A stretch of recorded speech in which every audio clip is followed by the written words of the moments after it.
Good afternoon, everyone. My name is Raquel Silvestre. My pronouns are she and her, and I'm a senior inclusion and diversity consultant at Inclusive Employers. And today I'm going to take you through the session on interfaith and belief in the workplace.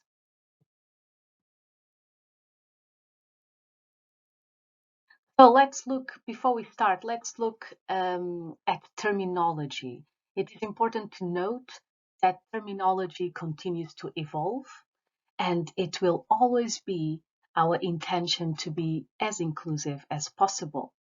So descriptive language is not universally agreed. What works for some won't work for others. We have to be respectful of individual choices about how they identify and how they would like to be addressed or described. So religious are historic and cultural systems that transform with time, while faith is an individual's value and belief structure. So faith and belief are more interchangeable, whilst religion is a means through which people can express their faith. Religion and belief are protected characteristics under the Equality Act 2010 in the UK. They cover people with a range of faiths and beliefs.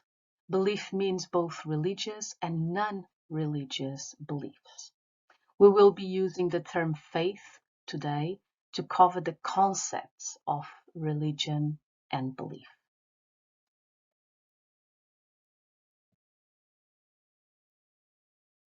So the roadmap for today, we are going to consider why faith inclusion is important in the workplace, the benefits for everyone of faith inclusion, and how we can all be curious, be open to learning and celebrate different faiths. And of course, a point that we may like to emphasize is that there is a celebration day for World Religion Day, which falls on the 15th of January of each year. So a perfect time as an organization to explore this together with colleagues. Now, something that I would recommend is, because takes your self-reflection into account, and it's really the most important element when trying to be inclusive, having that time to reflect and become self-aware.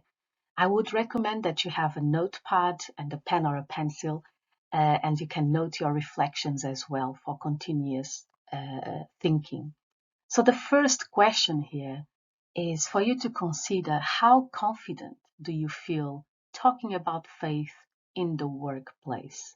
So for yourself, make a mark of 1 if you're not confident at all, 2 if it depends on who is in the room, 3 somehow or somewhat confident, and finally 4 very confident to talk about faith in the workplace.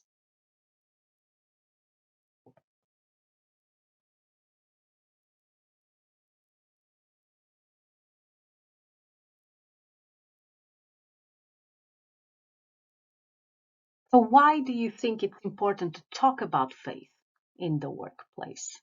You may want to write down your thoughts. Why is it important to talk about faith in the workplace? So one of the points to consider is, for example, it is important to billions of people around the world. Part of our identities that shape how we see and experience the world may be based on faith and belief.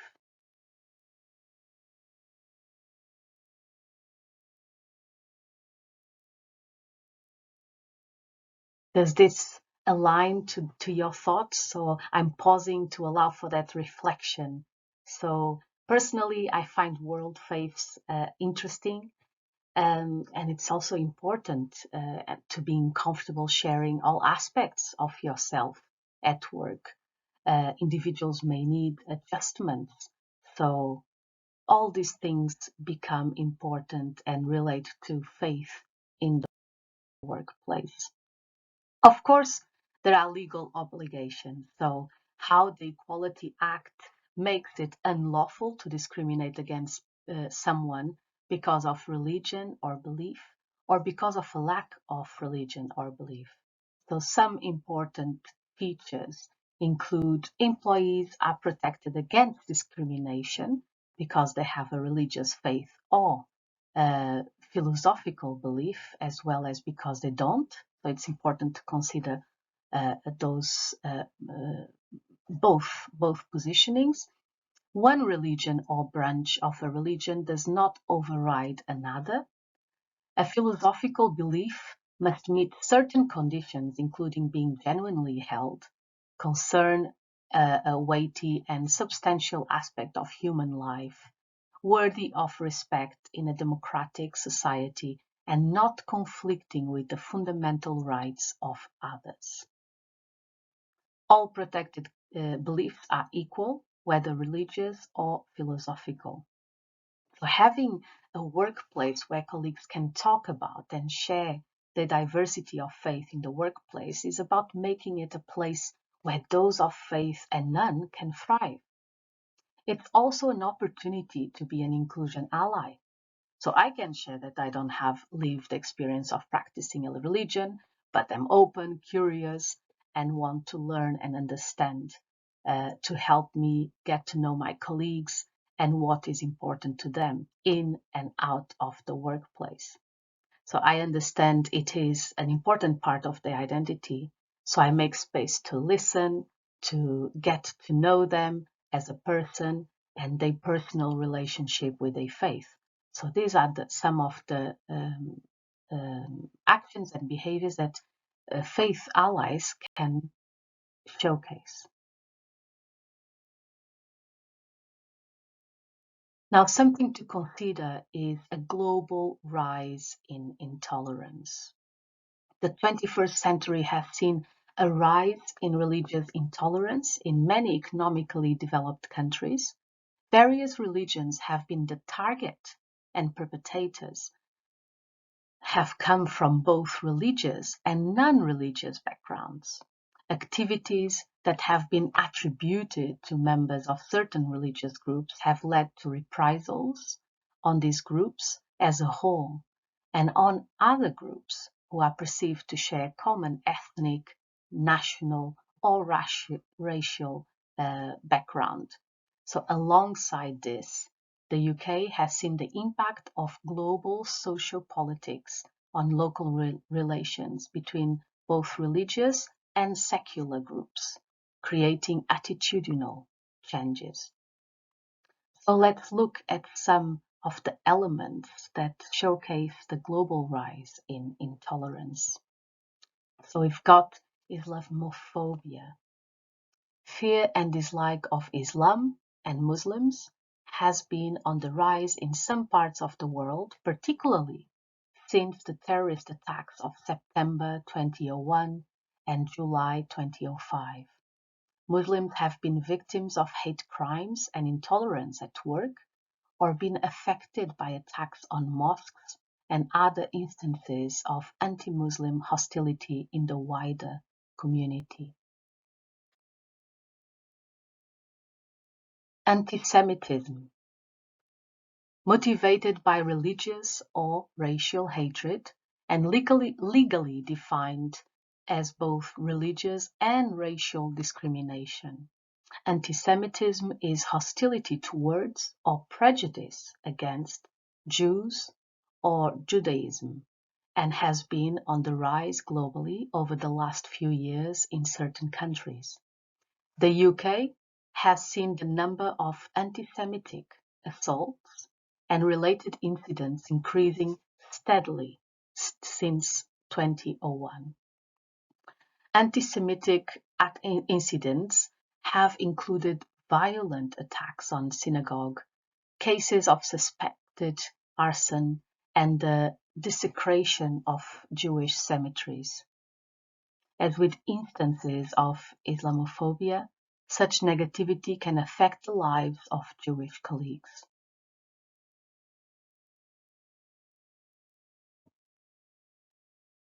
Sectarianism most often refers to internal divisions and hostility between religious groups or denominations of a group, often also divided by class, region, or political involvement.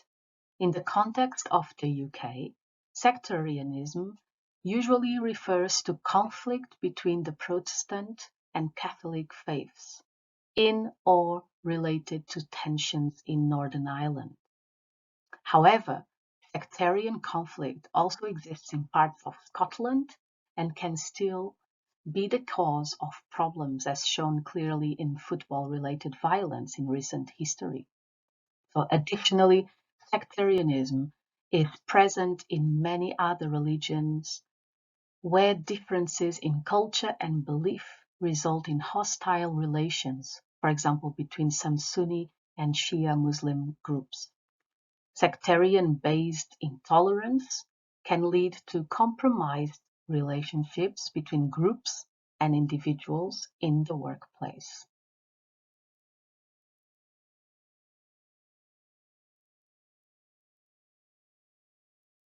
Casteism refers to discrimination based on systems of social stratification within communities, often resulting in the maltreatment of an individual or family based on their respective caste level within the culture or community.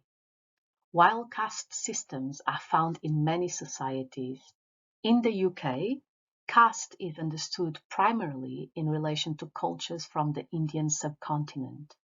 In religious terms, the caste system is often seen to relate to the Hindu and Sikh faiths, although it is notable that the connection between religion and caste is frequently disputed. Caste discrimination is not currently explicitly covered under UK discrimination law. However, there is the potential within the Equality Act 2010 for caste to be covered under race through developments in case law without the need for further legislation.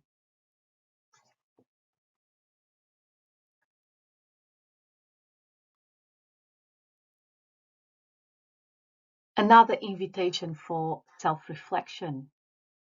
So if you would like to pause and consider, what does faith, religion, belief mean to you?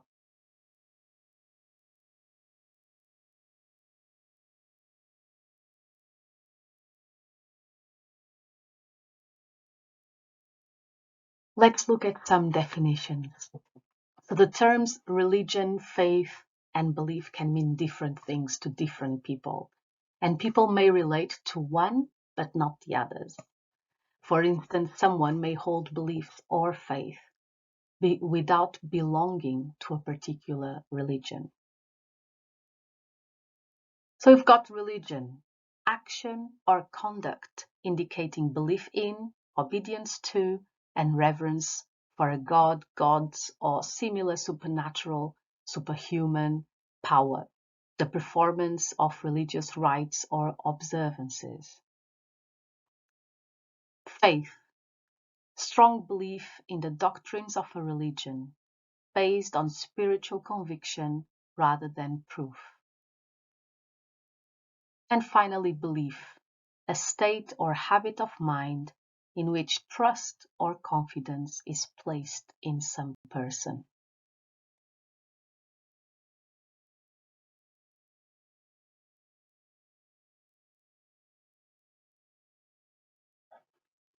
Pause and reflect.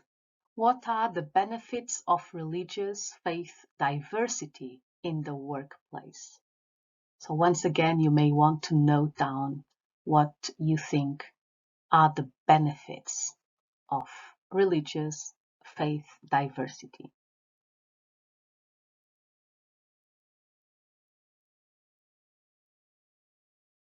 So if we think of diversity being the fact we all have different faiths, different beliefs, equity being a choice, inclusion being the action, then belonging becomes the outcome.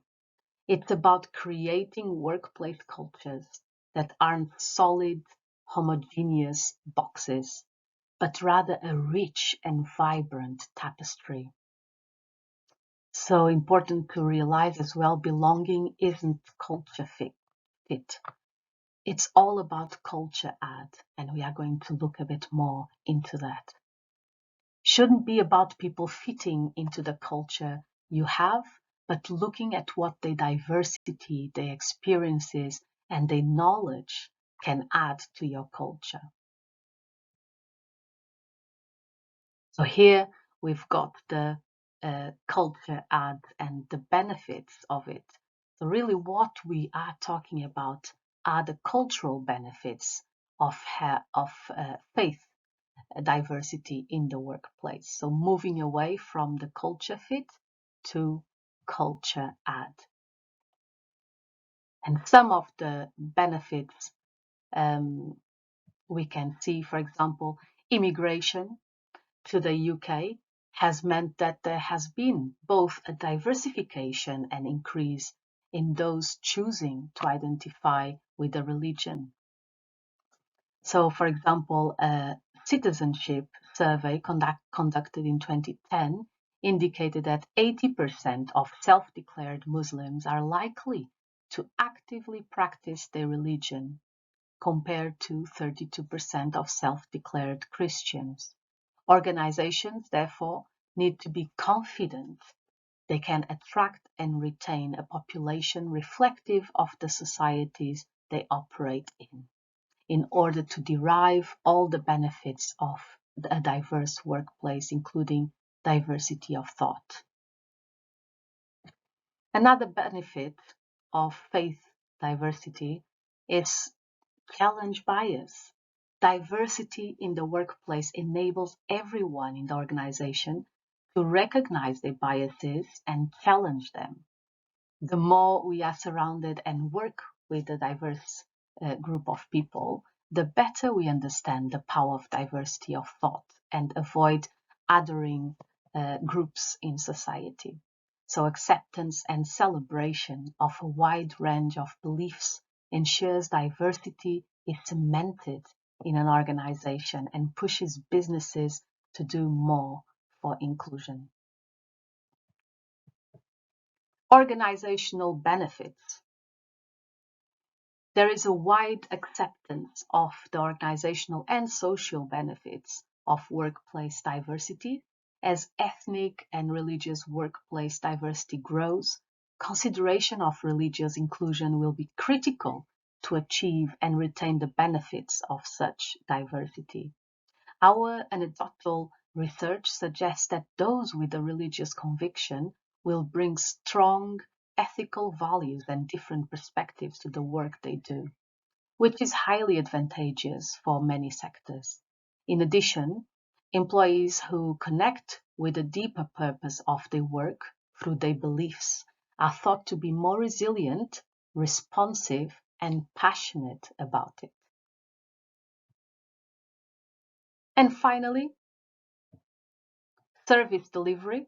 So all sectors and professions will benefit from the richness and diversity of thought that religious inclusion will bring to the workplace.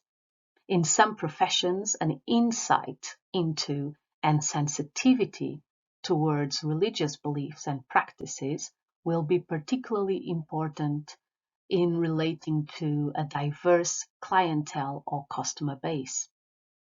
Examples of some of these professions include those working in and as healthcare, social workers, counselors, psychologists, lawyers, judges, and teachers. Another benefit to consider generational differences. So employees today have different expectations of the workplace than their predecessors. In many societies, people have the freedom to choose their value system and belief, and are more open about these and less willing to disconnect from their personal identities when at work. They expect to be able to express their views freely at work and to be respected regardless. Those with strong beliefs may be more likely to seek alignment of these with the work they do and the values of the organization. Organizations that enable employee authenticity are more likely to reap the connected benefits.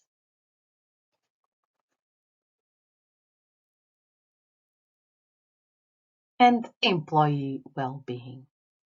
Workplace well-being programs are generally accepted as being important for organizational outcomes.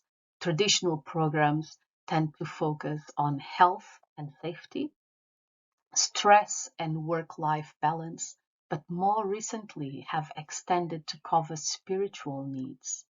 This is in recognition that religion can provide an additional source of well-being and comfort, particularly for those working in emotionally charged environments.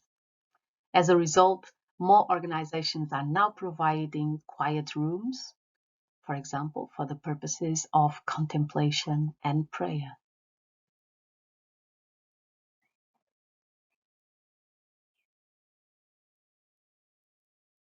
Here we have Simon and Sarah.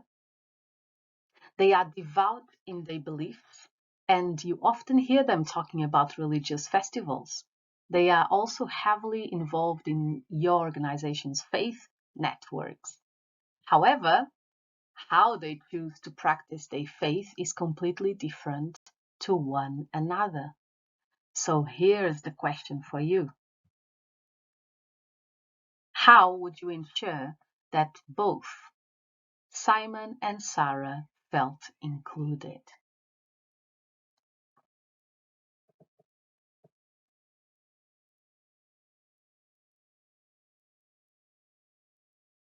So hoping that you have paused and reflected, here are some points that you might have considered. Learn more about world faiths, get to know them as individuals, and ask them what is the value of uh, uh, uh, their faith in their lives and how they practice it. When doing so, remember we are all individual. So different people will practice the same religion in different ways. So don't make assumptions. Get to know the individual, be curious, challenge your assumptions and biases. Religious diversity is as diverse as individuals are. Everyone observes their faith belief differently, so it's important not to make assumptions about what people may or may not practice.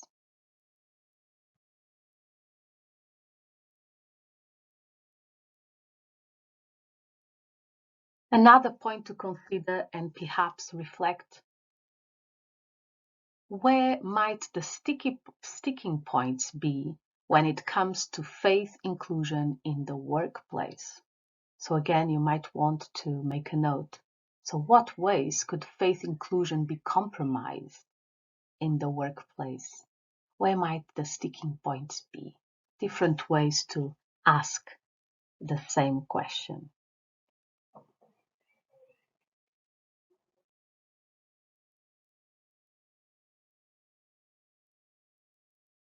Faith inclusion. What does good look like? So it could be having an audit, co-design policies and procedures. Consider providing quiet rooms, prayer rooms. Incorporate a calendar of religious holidays to support religious diversity at work. Ensure workplace events, off-site environments are inclusive as possible.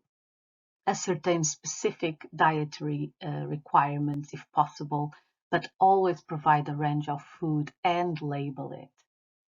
Provide non-alcoholic beverages. Have there been times, for example, you might um, have not considered this? something to think about. Review recruitment processes to target and mitigate bias discrimination on the basis of religion or philosophical belief. And once again, don't make assumptions.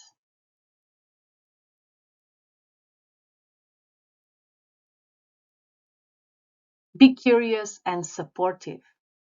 Have proactive conversations with your colleagues. Be an ally. Ask those curious questions. Look around. How inclusive is your workplace for individuals of different faiths? Link with your interfaith network or help set one up. Review equality impact assessments.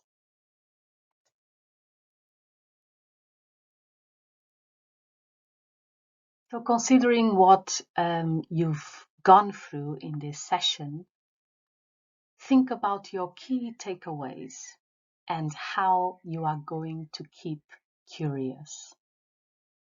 Thank you for listening.